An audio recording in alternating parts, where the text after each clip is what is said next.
Welcome. Namaste, friends. A few weeks ago, we asked for your questions for anything that you might be interested in having me explore with you, and received hundreds and hundreds of really wonderful questions. And we chose a good number that will, I think, be of interest to many. And again, there were so many that I'm going to do this in two parts. So today is a response to a number of questions that came our way. And I just want to say that I found your interest and your sincerity really inspiring. So thank you for what you asked. So our first question today, and this is from Thomas from Wisconsin. Buddhist teachers often say we should not have a goal for our practice, and I have a hard time with that. Maybe it's my conditioning, but I need to have a goal as my North Star. What is the ultimate goal in mindfulness meditation? So, first off, Thomas, I really appreciate this question because it's one that's confused a lot of people. I mean, because if you think of it, for most of us, we move through everyday life with goals, whether it's to accomplish something at work or to do our type of exercise, whatever we're doing, or to connect with friends or make a great meal. And we have really important goals sometimes that we go for that inspire us. So I think it's really helpful to distinguish between what you might call a goal and an aspiration. And a goal always has some imagined future outcome, to in meditation or spiritual life, it might be the goal is to be more peaceful or less stressed, less anxious or less reactive or more patient. And goals can be really skillful. They can focus our attention on something that matters, and they can energize us, and they can help us really establish a regular practice. But there's a shadow side to goals. And this is what I think you're hearing from different teachers, which is goals point us towards the future. They create this subtle kind of leaning forward, the sense of what I'm looking for isn't here, it's ahead. And that striving towards actually pulls us away from the very presence that meditation's inviting. Now, aspiration's different. Aspiration is the heart's deepest longing to realize, to express what's possible right here, to the aspiration, let's say, for presence right here, for love right in this moment, to feel creativity or aliveness. So rather than creating tension, aspiration actually feels spacious. It doesn't pull us into the future. It keeps inviting us to awaken to what's here in this moment. You might try it out, all of you right now, just for a moment, to breathe, to invite yourself right here into this moment, and to sense what you really long for, what most matters right here and now. What is it that matters? Like, what do you most want to feel or experience right in this moment? And when you sense into that, you can feel it in your body. If it's a goal for the future, there's a subtle kind of grasping or pressure or measuring yourself. But if it's an aspiration to, let's say in this moment, come into presence, soften the heart, it calls forth our sincerity without making this moment a means to a future end. Mhm. So I wouldn't say that meditation has no direction, because on one level, on the relative level, it does. We're practicing because we long to wake up, and we know that practice develops certain capacities. Um, but the paradox is that we discover what we're developing really only comes when we're fully inhabiting this moment. It's not by trying to strive for something else.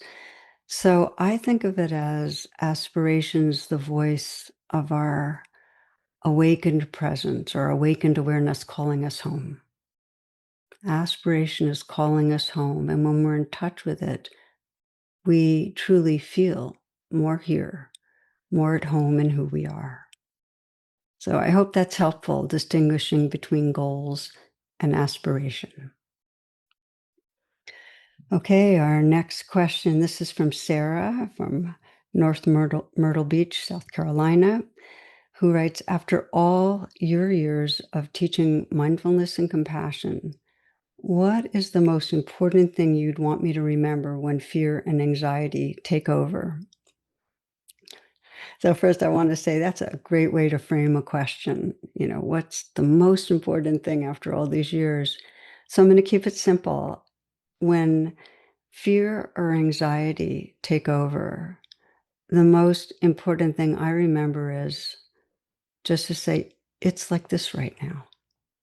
Okay, so this is what's happening right now. And these few words, well, they do a few things. They acknowledge reality. Rather than fighting it, I'm saying, okay, so this is what's happening. They remind me that this experience is changing. Fear feels so permanent when we're inside it, but it isn't. So there's something in recognizing this is how it is right now that creates a little space around the fear. And from that space, I can begin to respond with kindness. Maybe it's doing it right now, just placing a hand on my heart. Or maybe it's whispering to the fearful part inside me, thank you for trying to protect me. I'm here with you. It's okay right now. Or maybe it's simply feeling the breath. But it starts with acknowledging reality. Okay, it's like this right now. And the gift of mindfulness is that in the moments that we're present with the fear, we realize we're not the fear. The fear is a part of us, but it's not all of what we are. It's a wave moving through awareness, and that we're the awareness, and there's room for the waves. And that's what, as soon as we're the awareness and there's room for the waves, we can relate to the waves, not from them. Again, let's just pause together, and you might let your attention go inward and just notice whatever's going on right in this moment, whatever's calling your attention.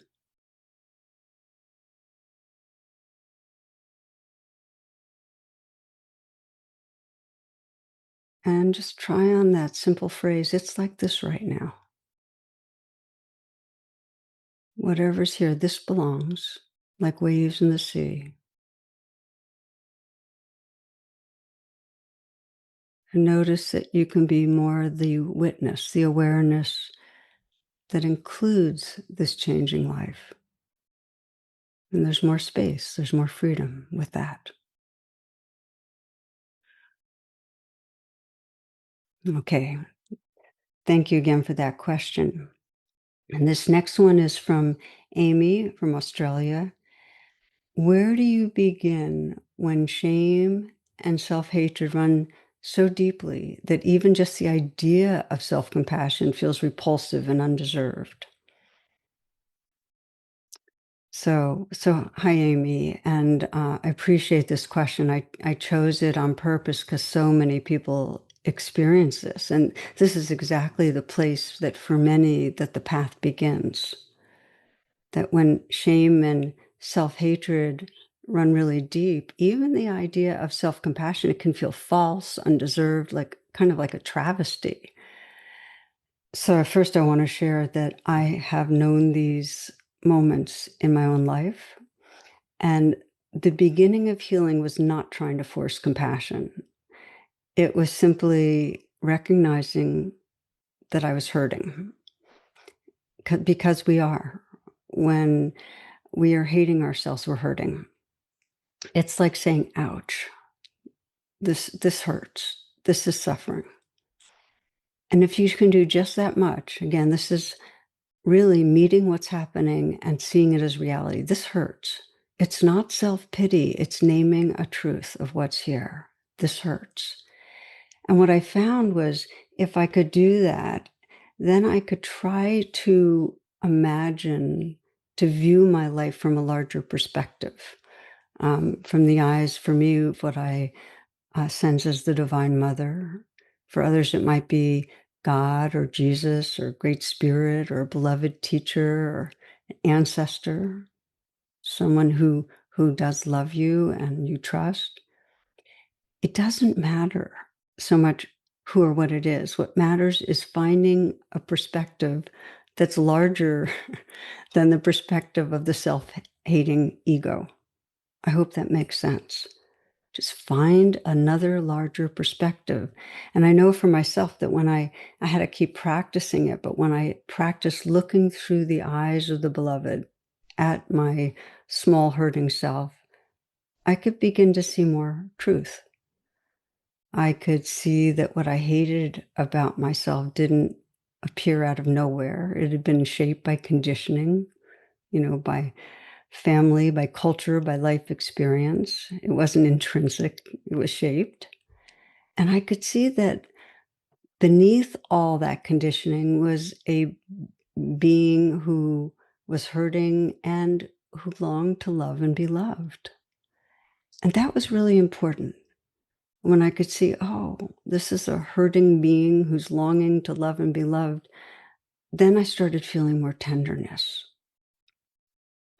So that larger view created just enough space for compassion to begin emerging.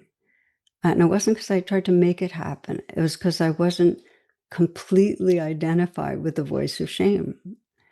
And over the years, because I've practiced this so many rounds of sensing, oh, okay, this is suffering, and then trying to look from a larger perspective, that space has grown and the compassion has grown. And I am no longer identified with the view of a self-hating ego. So the point is, don't begin by trying to love yourself. Begin by honoring the reality of your suffering. Let yourself say, this hurts. And then as best as you can, try to hold that hurting life from the perspective of a wiser and more loving presence.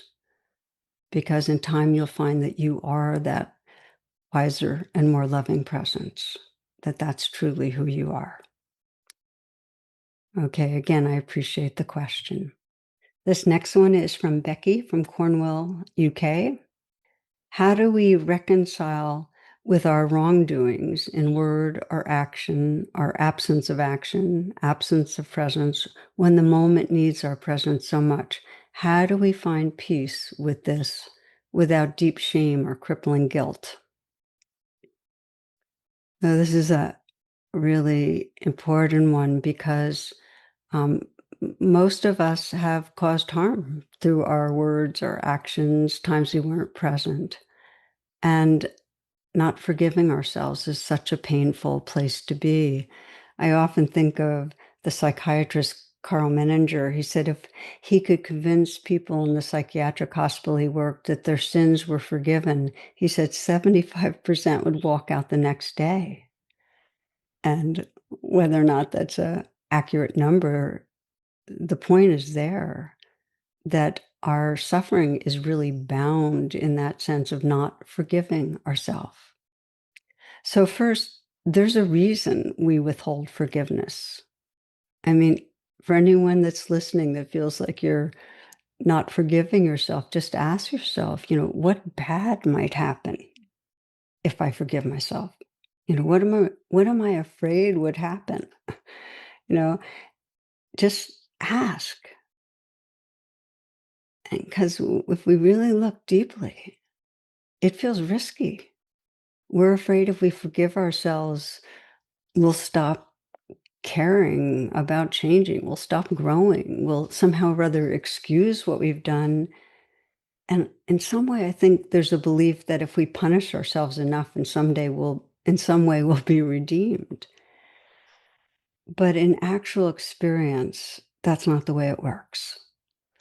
The shame, the lack of self-forgiveness keeps us trapped in the story about a bad self, whereas forgiveness frees us to respond with wisdom. Again, I think of a different Carl Rogers, who wrote, "The curious paradox is that when I accept in myself just as I am, then I am free to change." So I want to speak a little about what supports the process of self-forgiveness, because I feel like this is so central for so many of us in healing. And the first step is to, whatever you feel, in whatever way you may have caused harm or hurt another, acknowledge it clearly and remember it doesn't define who you are. We're not our worst moments, We are more than the conditioning that lives through us. So let yourself feel true remorse, but not shame. And by that, I mean, remorse says, I wish I hadn't caused this suffering. Remorse cares. It's a quality of heart. Shame says, I'm bad. So remorse opens the heart and shame closes it. Here's another piece. For self-forgiveness, offer compassion to the suffering that gave rise to the behavior. We don't act in ways that are harmful when we're in a happy, peaceful place. We act in ways that are harmful because there's fear in us, or unmet needs, or confusion, the old conditioning. So this is a truth to see honestly. It allows the heart to soften. Let your forgiveness become embodied in how you live now. So if you are forgiving yourself, then part of that is to see if there's a way you can repair whatever injuries happen, make amends. And if there isn't, let the learning shape the way you speak and listen and love going forward. I mean, the deepest apology is a transformed life. So again, forgiveness, it doesn't erase the past. There's that saying, that forgiving is giving up all hope for a different past. It doesn't change the past. What it does is it frees up the presence, the courage, the tenderness we need to meet this moment differently. It gives us a better future. That's how the healing ripples outward. So my prayer is that we all learn this incredible healing art of self-forgiving. Okay, next question from Mairead O'Connor. This is Dublin, Ireland. My husband died suddenly 17 days ago. It's now a few months ago. Age 54. We were together 31 years, married for 25. How do I begin to navigate the panic, grief, and fear of a future without him while supporting our 3 young adult sons after losing their wonderful dad? Oh dear. So, my friend, I am sorry for this loss. And thank you for bringing your sorrow into our larger community. As I read these words, I can really feel your immense love for your husband, for your sons. And so again, this kind of response is for all of you who are listening and are feeling the weight, the pain of loss. I often think of Francis Willer's beautiful phrase. He says, "Become an apprentice to sorrow."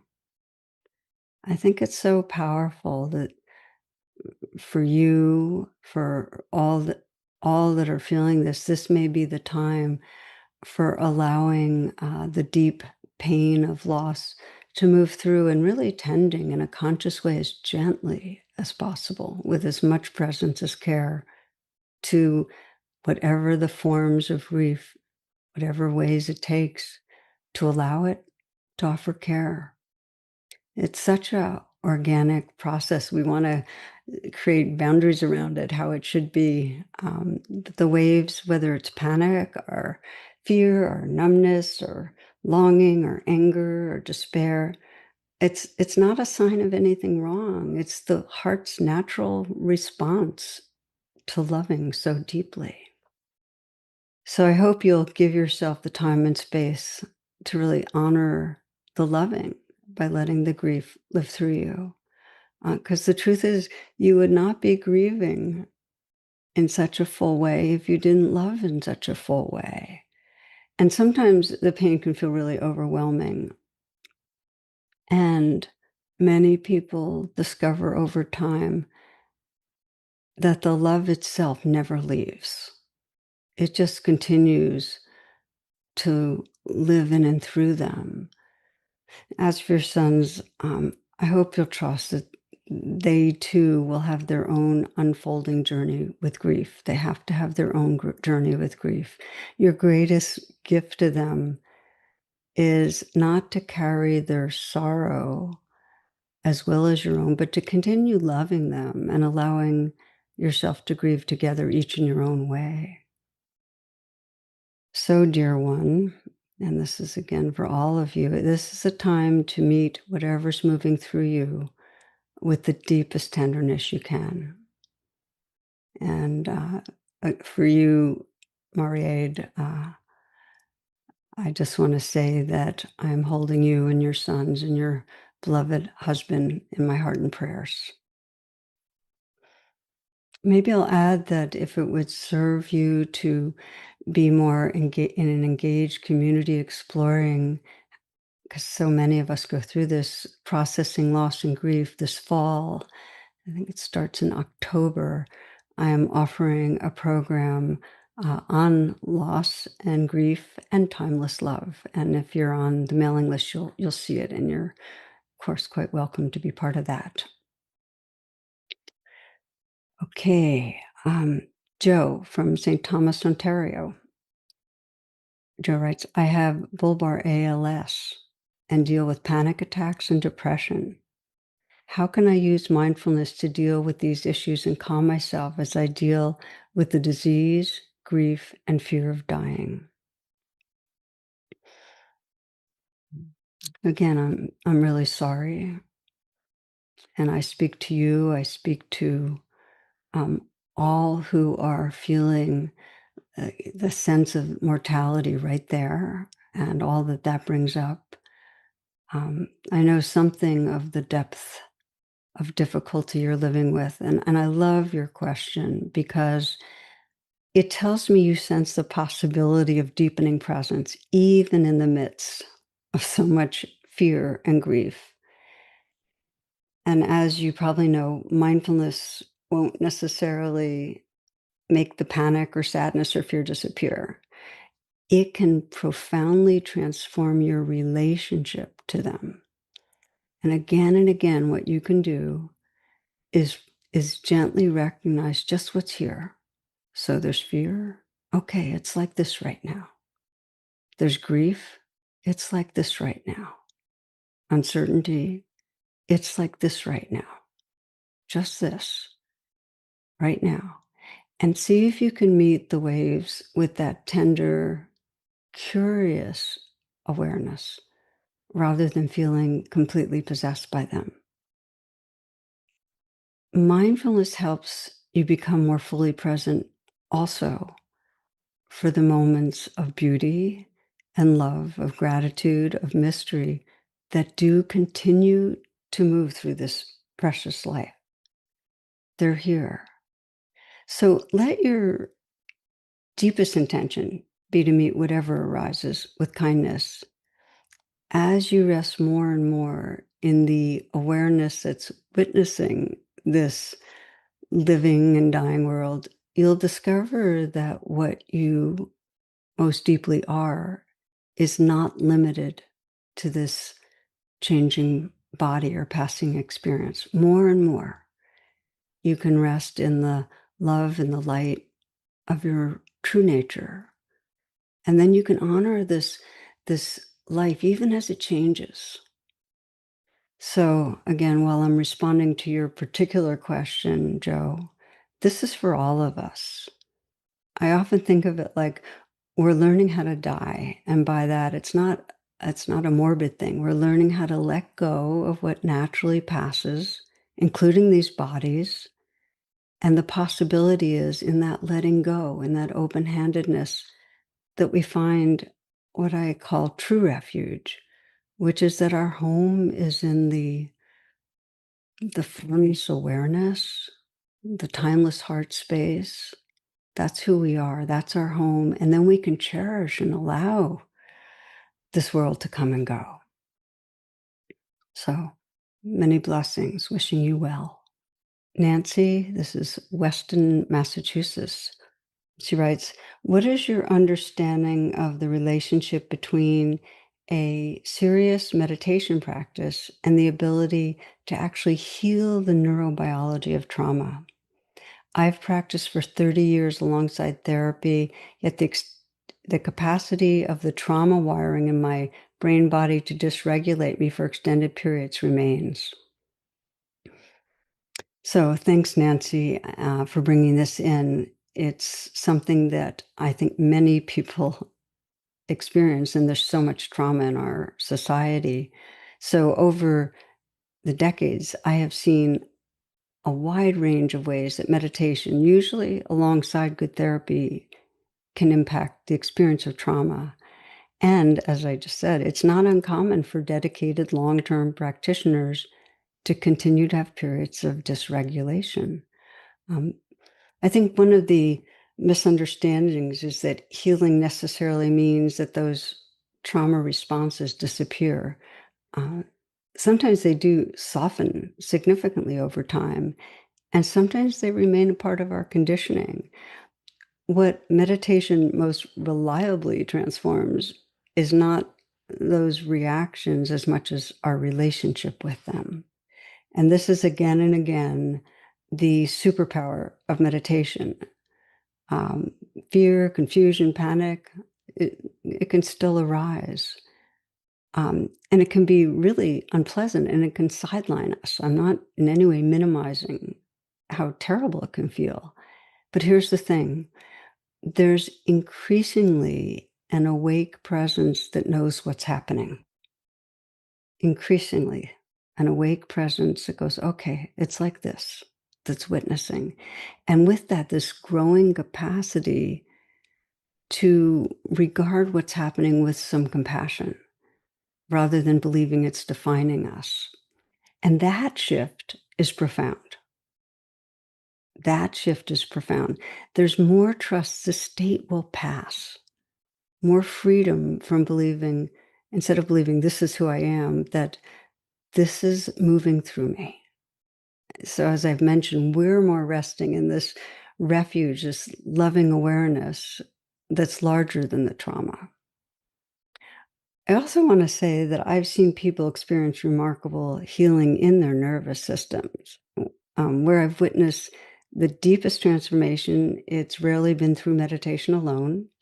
It's more often come through this integration of practices where there's a trusting relationship with a therapist, there's support of a community, meditation or spiritual community church, where there's regular somatic practices, meaning like yoga, movement, breath work that help the body metabolize the activation.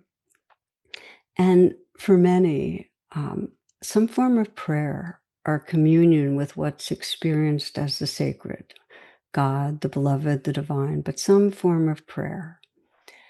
So, so don't measure your practice by whether difficult states still arise. Just see if you can notice whether there's more presence, more kindness, more trust, because those are profound expressions of healing and awakening.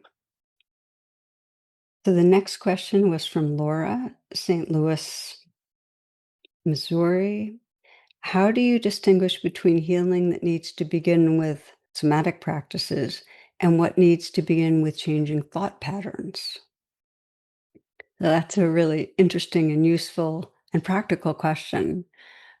It helps to remember that our conditioning lives in both our body and our mind. So we carry it as beliefs, stories, interpretations, and we carry it as contraction. fear, numbness, tension, the patterns in the body, and they continually reinforce one another. I mean, think of it like a looping. You might have thoughts about not meeting a deadline. That's going to create anxiety in the body, which will generate more thoughts, and around we go. So rather than maybe what's the right place to begin, you might ask, what's most asking for my attention right now? And if you notice you're caught in incessant thoughts, what's going to go wrong, blaming yourself and others, the beliefs like I'm unlovable or I'm a failure or I'll never be enough, then you might begin by recognizing those thoughts. And that means naming them. Okay, fear thought, failure thought, blaming thought. So you start to see it as a pattern, not the truth of who you are, as a pattern, and you're more resting as a witnessing awareness. And that gives you the freedom, and this is the freedom to not believe every thought. And when I explore with people what's unfolding in meditation, the biggest freedom that people report often is, I don't have to believe my thoughts. So when you start to notice a thought, you can begin to say, I don't have to believe it. And then you can start going under the thought to where it lives in the body, the feelings and the sensations that keep the looping going. Now, if instead you're someone who gets flooded regularly with fear or anxiety around other people, instead you might begin by gently recognizing and allowing what's happening in your body. Feeling the tightness, the heat, the trembling, the contraction with mindfulness, with kindness. But here's the thing. If you start with the body, eventually you'll want to become aware of the beliefs that keep fueling the fear. And as mentioned, if you start with the thoughts, eventually you'll want to bring a compassionate presence to the living feelings in the body beneath them. So the entry points might differ for different ones of us, but healing always includes both. I mean, waking up means bringing above the line from, if there's a line unconscious and conscious, bringing above the line all dimensions of our experience, the body, the heart, the mind, the awareness that's holding them all. Okay, this is Joseph from San Luis Obispo, California. I've done daily mindfulness meditation for several decades, but my practice has become boring and empty. What might I do to bring back its life and relevance? Okay, so bravo. Thank you, Joseph, for your honesty and for the sincerity in asking the question. Um, I think that many long-term meditators quietly go through seasons like this. Maybe I'd begin by asking you, what makes you want to bring back the life and relevance of meditation? I mean, what are you really longing for? What are you really longing for meditation? And to keep asking that question, like ask it every day and really listen, because you've been keeping at it for a long time. I mean, what matters to me about meditation? What's my heart yearning for? And you can even in the moment ask, what in this moment would allow me to touch what I'm longing for? I think we all can get static and habituated, especially if we're practicing alone.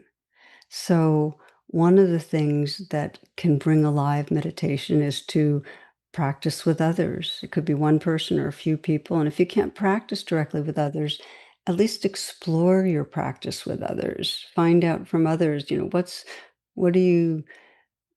are you practicing? And what's enlivening your practice? What is serving? What wakes you up? And also finding out with each other when we get habituated, how do we work with that? How might boredom or emptiness become part of the meditation, part of the inquiry? Because sometimes boredom is a sign that we're pulling away from a more vulnerable experience. What might you be pulling away from? Sometimes emptiness is inviting us to become more embodied and intimate with what's right here. How might you do that? And sometimes they're passing states that are asking for a very patient, curious attention. It's like this right now. So, my sense is that if you keep inquiring and listening in this way, your own inner wisdom will begin guiding the next unfolding of your practice. I think I'll add that I don't know for you particular, but going to a retreat can be a radical kind of way of deepening, rebooting, refreshing your path. Working at a retreat with a teacher, having that continuity of attention through the day. I know for myself that even if I can't fit in a longer retreat, I parse out different times where I can take 3 to 4 days, get offline, no screens, no email, and just get into a rhythm of walking, sitting, practicing. If you're interested in doing a home retreat, we have on our website some guidance on how to design it.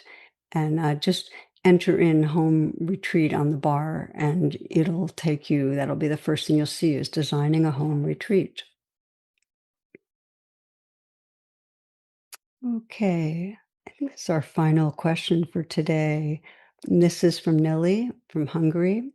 She says, mindfulness often becomes another achievement, another self improvement project. Yet at its heart, there is curiosity, lightness, even joy.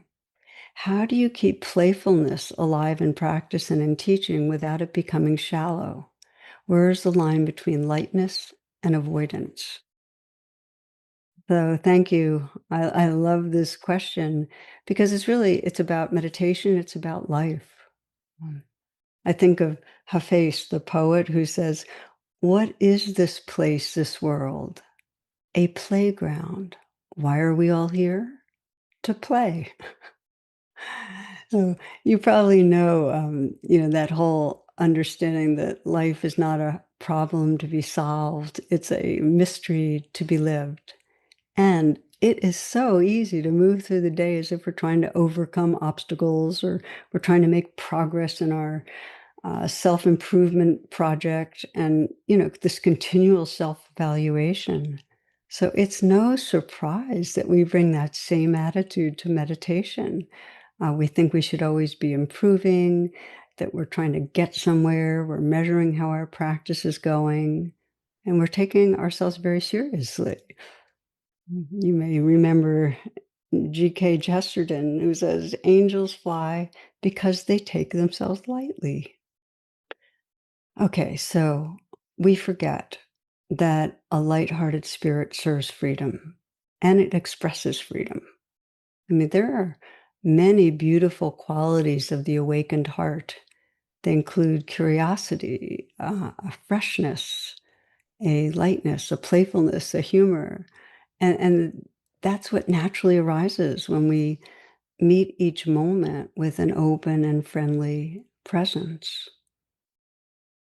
I often think of a story told by Maurice Sendak. He's the children's book author and illustrator. He says, once a little boy sent me a charming card with a little drawing on it. I loved it. I answer all my children's letters, sometimes hastily, but this one I lingered over. I sent him a card and I drew a picture of a wild thing on it. I wrote to him, "Dear Jim, I loved your card." And then I got a letter back from his mother, and she said, "Jim loved your card so much, he ate it." That to me was one of the highest compliments I've ever received. He didn't care that it was an original Maurice Sendak drawing or anything. He saw it, he loved it, he ate it. So, of course, there's a shadow side to lightness that sometimes humor, playfulness, spiritual language can become this way of avoiding fear, grief, vulnerability. It can be avoidance. So it can be helpful because you ask about how do we know what's what. There's a simple inquiry I use all the time, which is this serving awakening and freedom, or is it reinforcing a fearful separate self? And you can often tell by listening to your body and your heart. I mean, authentic lightness feels spacious and connecting and alive, and avoidance has this contracted quality. I mean, you know you're in some way turning away from what wants your attention. The beautiful thing is that true playfulness, spontaneity, it doesn't take us away from reality. It helps us meet reality with a more open, creative, and undefended heart. Okay, so friends, I've loved your questions. Love the spirit behind them. I could just feel the genuine care about waking up on the path. And as I mentioned earlier, we got a lot of wonderful ones. So we're going to do a part two. It's going to be a few weeks down the road. Meanwhile, let's close this time together in a simple way. Wherever you are, you might let yourself make this a pause. If you can close your eyes or lower your gaze, you might do so. Take a few full breaths and feel that your breaths are your portal, your way of coming right here and now. Nice, deep, full in breath and a slow out breath. And again, full in breath, slow out breath. And let the breath resume in its natural rhythm. And you might imagine the great sky that surrounds us. Let the image of a smile fill the sky, the curve of a smile. And just let it have a kind of lightness and radiance that fills the sky. And imagine your mind merging with that great sky filled with a smile.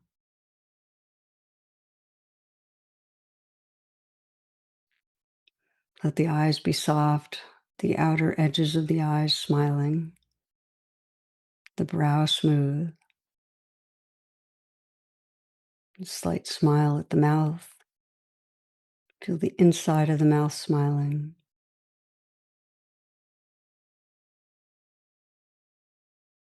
Visualize and feel the smile spreading through the chest and the heart. Not to cover over, but to make room for whatever's here. Allow the shoulders to relax back and down so that smile, the energy of a smile, can spread through the whole upper body and downward. So you can begin to feel that your whole body is smiling, even in a cellular way, and that there are no edges to the body. That energy of a smile can spread outward. There's a field that's lit up with that energy and spirit of a smile.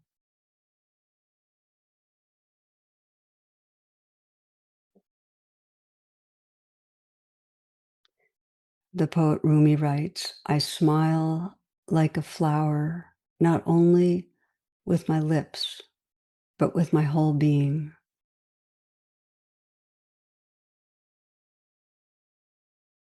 And just feel the heart space that's created by a smile that includes all of us.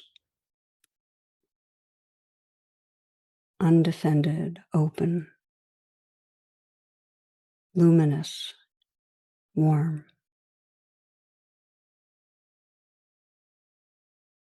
And we close with a simple prayer. May we all wake up to the love and light that lives through us. May we live from that loving light. May there be a growing peace, happiness, justice, and freedom that fills the world.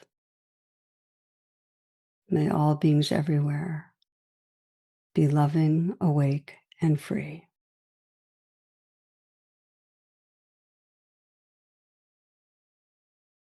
Thank you, friends, for being part of this, and I look forward to being with you next week. Namaste.